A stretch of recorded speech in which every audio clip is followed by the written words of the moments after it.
Muy buenas con todos. En este video vamos a mostrar nuestro proyecto de extensión universitaria para el curso de biología, donde tenemos como docente a la profesora Jacqueline Gertrudis Soberano.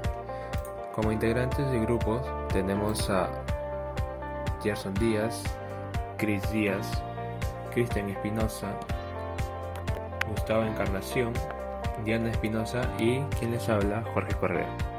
En esta oportunidad vamos a mostrarles una entrevista que hemos tenido con el investigador, el señor Aldo Pacheco, un doctor en biología marina y también gran investigador de lo que es el mar peruano, y también afrontaremos el tema de la investigación que hizo sobre la ballena jorobada en el mar peruano.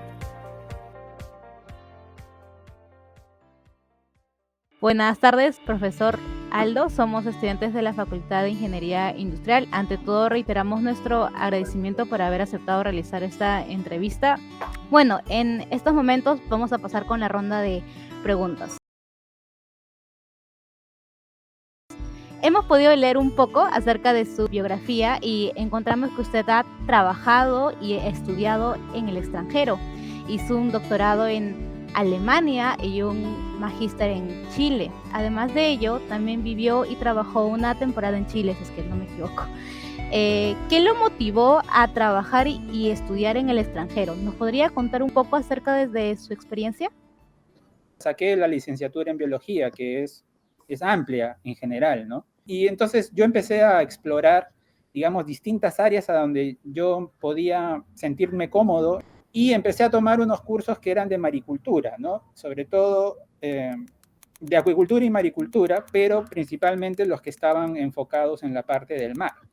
Entonces egresé y practiqué en el Instituto del Mar del Perú. Y ahí como que tomé la decisión de que me gustaría trabajar en asuntos marinos, ¿no? Pero yo dije, como yo había estudiado algo muy general, dije, bueno, voy a especializarme en la parte de ciencias del mar. Y en aquella época, en el año 1999, aquí en Perú no había ofertas de magísteres o de estudios de posgrados dedicados a, ¿cómo se llama?, a la parte marina. Entonces, yo fui a un congreso y conocí a un profesor que se llama Julio Vázquez. Y él me pasó un folleto del magíster en ciencias del mar que ellos ofrecían. Y bueno, y por conexiones, por un amigo que practicaba conmigo en el IMARPE, conocí a un chico que se llama, a un colega en realidad, que se llama Carlos Espinosa. Y él se fue a hacer una pasantía a esa universidad y me contó maravillas. Me dijo que todo era bacán, podías hacer todo lo que tú quieras en términos de ciencias del mar. Y con eso en mente, no lo pensé más y me fui a estudiar el magíster. Y básicamente la razón es que no había oferta de magísteres en Perú. Hoy en día muchos jóvenes no tienen claro qué carrera elegir y se muestran muy indecisos. Por ello queremos preguntarle a usted qué lo llevó a elegir la carrera de biología y posteriormente especializarse en ciencias del mar. Al comienzo mi idea era profundizar en la maricultura y hacer un cultivo y poner un cultivo de conchas de abanico. Y esa era mi intención. Y yo sé que, bueno, no sé cómo estará ahora, pero en aquella época los cultivos eran una cosa muy rentable y hasta ahora lo son. Esa era mi intención. Yo dije, o sea, no veía tanto el lado de la investigación o de la docencia, estaba viendo más el lado de hacer este negocio, ¿no? De hacer negocio. Pero cuando me fui a Chile, mi visión de las cosas cambiaron y me aburrí de la maricultura. Dije, esto es un automatismo, hay muchas cosas más interesantes por descubrir, por entender. No había curiosidad, no había ciencia, no había cosas que en ese momento yo estaba pensando, o sea, digamos, románticamente, el buceo, y estaba mirando, oh, y los pescaditos, oh, y este come este, y el otro acá se mueve, y aquí y allá, ¿no? Y entonces yo estaba en esa onda. Entonces me desencanté un poco de la maricultura y decidí irme al lado más ecológico, más de investigación pura. Eso fue, o sea, tener contacto y experiencias con otros investigadores que hacían ese tipo de cosas que yo les estoy mencionando en Chile, y de ahí como que cambió mi perspectiva, ¿no? Claro que uno puede ir amoldándose, ¿no? La verdad es que uno a lo largo de su profesión no tiene por qué encasillarse en una sola cosa, ¿no? Puedes ir digamos, tomando distintas áreas, ¿no? de tu disciplina donde puedes desarrollar, ¿no? No necesariamente te tienes que encasillar. Ahora, si a mí me dicen, oye, ¿te gustaría participar en un proyecto de maricultura? Probablemente diga que sí, ¿no? Siempre y cuando lo pueda manejar.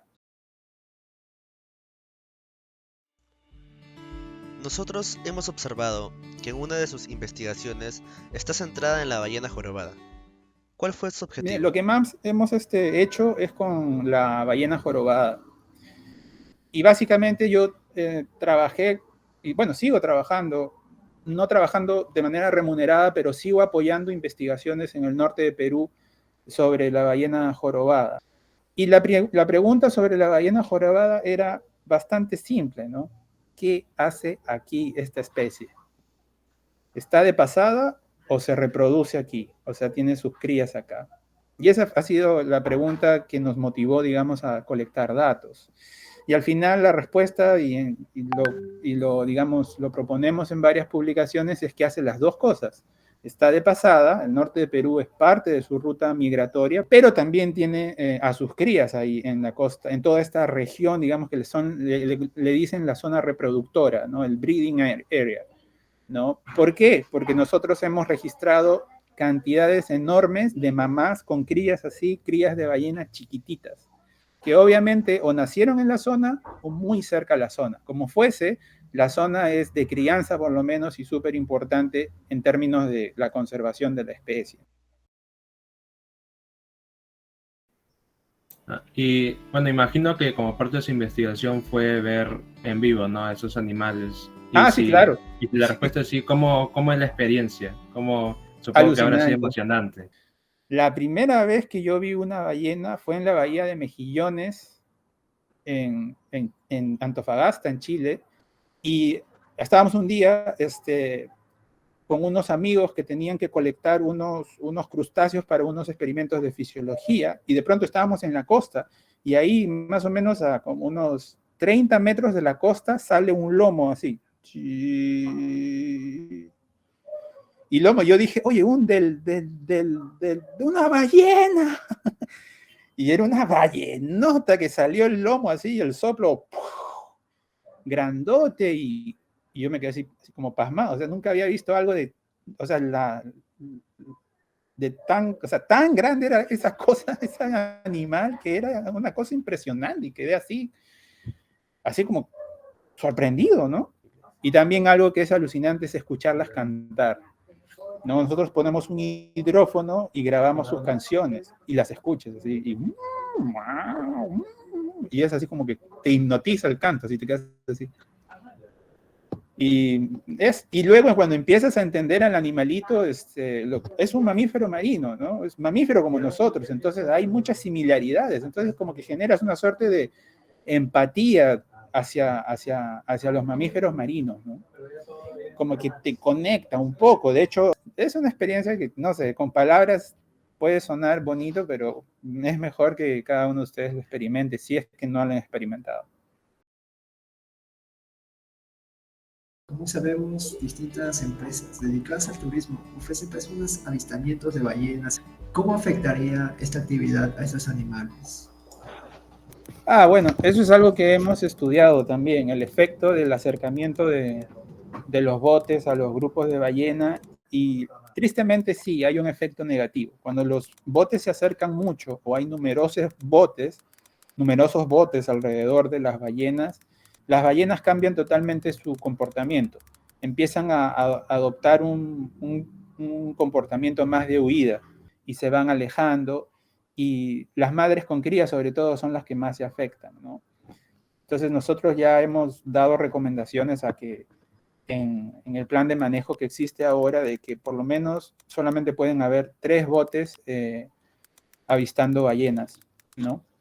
Y bueno, eso desde el punto de vista visual. Ahora, desde el punto de vista de acústico, ¿no es cierto? Del canto, del sonido que utilizan las ballenas para comunicarse, también se perturban, porque obviamente los motores son motores petroleros que están en la parte baja del bote, ¿no? Entonces, toda esa vibración, todo ese sonido opaca, ¿no es cierto?, ¿cómo se llama? El paisaje sonoro bajo el agua. Entonces eso hace que se perturba la comunicación entre estos animales.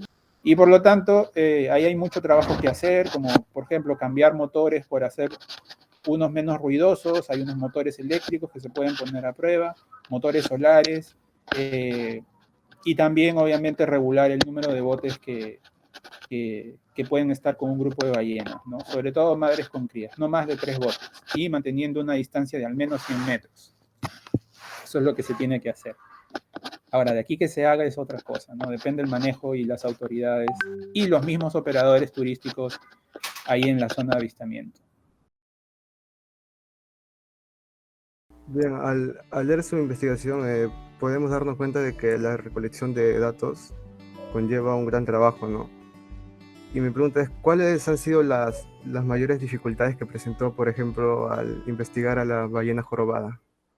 Nosotros hemos tenido la fortuna de poder haber investigado la ballena jorobada cuando solamente había un bote, que era el bote de nuestra empresa, de Pacific Adventures. Entonces, prácticamente hemos colectado un montón de datos sin que tuviésemos toda esta perturbación de tener muchos, numerosos botes alrededor de ello, ¿no? Y sabiendo esto, la empresa ha modificado un poco sus estrategias para llevar sus turistas. Por ejemplo, empezó a invertir en botes más grandes, con motor doble, ¿no es cierto?, de 200 caballos de fuerza. ¿Para qué? Para poder seguir mucho más lejos de la costa, buscar ballenas fuera de la costa y evitar todo digamos, el agregamiento de los botes más pequeños o de pescadores que usualmente son los que se juntan o incluso se ponen encima de las ballenas. Entonces, eso es un problema, pero a la vez nos ha servido para hacer investigación. Ahora, el problema es, no problema, sino estrategia de investigación. Todo lo que por lo menos yo he hecho, o hemos hecho, en realidad esto no es mi esfuerzo, ha sido un esfuerzo en colaboración, ha sido un equipo que hace esto, es que hemos usado el turismo como plataforma de investigación, ¿no? O sea, financiándonos con el turismo. Ahora el reto para nosotros es lograr fondos, tener fondos para poder hacer investigaciones sin tener que depender de la afluencia de turistas, ¿no? Por ejemplo, el año 2020 no hicimos ninguna toma de datos porque como hubo pandemia, se paralizó todo el turismo y no colectamos ningún dato. Entonces, ahora estamos en eso, ¿no? En la búsqueda de fondos para poder seguir investigando sin tener que depender del turismo.